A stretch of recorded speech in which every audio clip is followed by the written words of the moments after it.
J'ai cherché et j'ai trouvé le mot le plus sexiste de la langue française. Bonjour à toi cher aventurier des internets et bienvenue sur Cogite, ici Guillaume pour une nouvelle vidéo.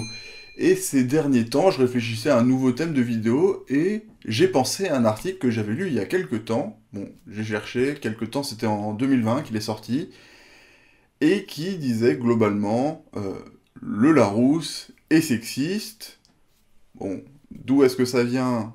C'est pas un grand travail journalistique de la part des journalistes, des articles qui ont été écrits là-dessus. Globalement, ça vient d'un tweet, puis ça a donné des articles dans Le Parisien et autres journaux. Et globalement, qu'est-ce que ça raconte? Mais surtout, globalement, qu'est-ce que c'est un mot sexiste? Parce qu'un mot, a priori, c'est pas hyper conscient, c'est genre des lettres, c'est des sons, mais niveau conscience, c'est pas fou, hein. Un mot, ça fait rarement du mansplaining, un mot, c'est difficilement mieux payé qu'un autre, un mot, il va pas être plus ou moins représenté dans les instances dirigeantes d'une entreprise, un mot, il viole personne et se fait violer par personne non plus. Enfin bon, il y a des gens qui agressent un peu la grammaire et le vocabulaire parce qu'ils n'ont pas lu le Becherel, mais globalement, un mot, ça peut pas avoir d'action sexiste, quoi. Parce que voilà, les mots c'est inerte, alors des fois ils sont mal utilisés, mais ça c'est l'usage des humains, c'est pas les mots qui sont agressifs et sexistes. Et pourtant, dans un dictionnaire qui donc présente des mots, on se retrouve avec des mots sexistes. Et du coup, ces mots ils vont être sexistes par définition, étant donné qu'ils sont dans le dictionnaire qui représente leur définition. Ce sont des mots qui ont des définitions différentes entre leur version féminine et leur version masculine, neutre. Et du coup, le problème qui était identifié en 2020, globalement, c'était de se dire que dans les dictionnaires, on pourrait trouver boulanger, boulangère. Alors le boulanger, c'est le mec qui fait le pain, et la boulangère, c'était la femme du boulanger.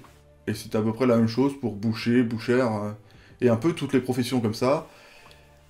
Alors, c'était sexiste. Effectivement, surtout en 2020, globalement, on peut faire soi-même son pain en étant une femme et le vendre, hein. On n'est pas défini par la profession de son mari, mais les dictionnaires, évidemment, se sont un peu rattrapés face à ce déferlement sur leur définition.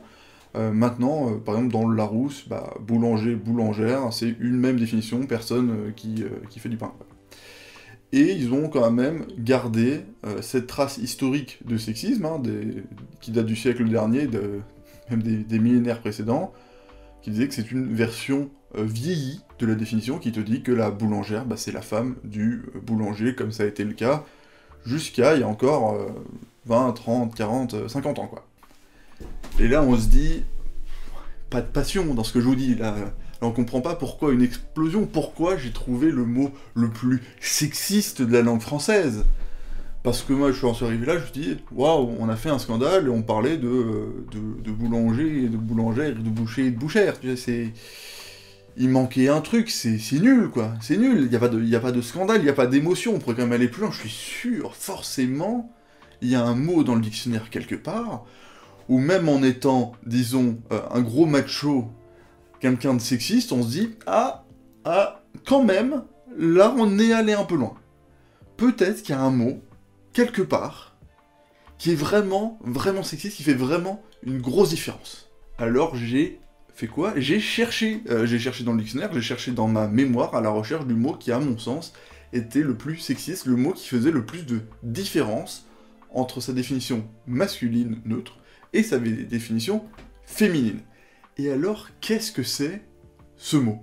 Alors, c'est un mot qui n'est pas hyper utilisé, d'ailleurs il est quasiment utilisé que dans sa version féminine, c'est péripatéticienne. Alors, au féminin, globalement, ça qualifie une femme, une prostituée, qui se prostitue sur le trottoir. Globalement, en profession respectable, hein, tant qu'elle est exercée de façon volontaire, consentie, et on l'imagine avec un minimum de sécurité, mais là où est le choc, là où est le traumatisme, là où est la surprise, c'est sur la définition masculine. Un péripatéticien, ce n'est pas un homme qui se prostitue sur le trottoir. Un péripatéticien, c'est un homme qui suit la philosophie d'Aristote. Là on se dit, prostitution, fan de philo, ça se rencontre pas, il y a quand même une grosse différence. Alors pourquoi, d'où ça vient cette différence? Pourquoi c'est le mot le plus sexiste finalement? Et bah ça vient du grec ancien, péripatéo. Globalement, péripatéo c'est le fait de marcher, de se déplacer. Et quand on est un peu vieux jeu, bah, une femme qui se balade, elle est en train de se prostituer, et un homme qui se balade, eh bien, il est en train de penser, parce que, justement, c'était le nom de l'école péripatéticienne, qui est en fait l'école de philosophie d'Aristote, qui avait l'habitude, en fait, d'enseigner en marchant dans les rues. Alors, je vous préviens, alors, juste pour prévenir, globalement, Larousse a vu venir le coup. Maintenant, péripatéticienne et péripatéticien sont regroupés par rapport à la philosophie, et on a le côté familier, le côté vieilli de la péripatéticienne qui se prostitue, parce qu'on n'efface pas les anciennes définitions. Et j'en profite pour débunker Google. Enfin, débunker les recommandations Google quand on fait une recherche, parce que j'ai cherché du coup péripatéticien, et dans les propositions qui vous sont faites, c'est pourquoi Socrate était surnommé le péripatéticien. Alors juste pour vous rappeler, c'est pas vraiment une fake news, c'est juste pour vous dire que quand Google vous recommande des questions, ce sont des questions, elles n'apportent aucune réponse. Dans ce cas, Socrate n'était pas surnommé le péripatéticien, on se rappelle, l'école péripatéticienne c'est Aristote. Aristote, il va naître en 384 avant Jésus-Christ, soit 15 ans après la mort de Socrate en 399 avant Jésus-Christ, ce qui fait que Socrate, logiquement, n'a jamais été l'élève d'Aristote. Parce qu'il était déjà mort quand l'autre était pas né. Voilà. Bref, tu connais désormais le mot qui, à mon sens, est le plus sexiste de la langue française, et c'est de définition. Alors n'hésite pas, pour cette recherche et pour le fait que j'ai dû lire le dictionnaire, à liker, à t'abonner, à partager cette découverte du mot le plus sexiste, mais surtout à me dire en commentaire si la vidéo t'a plu. Merci à toi pour ton soutien, à bientôt, salut!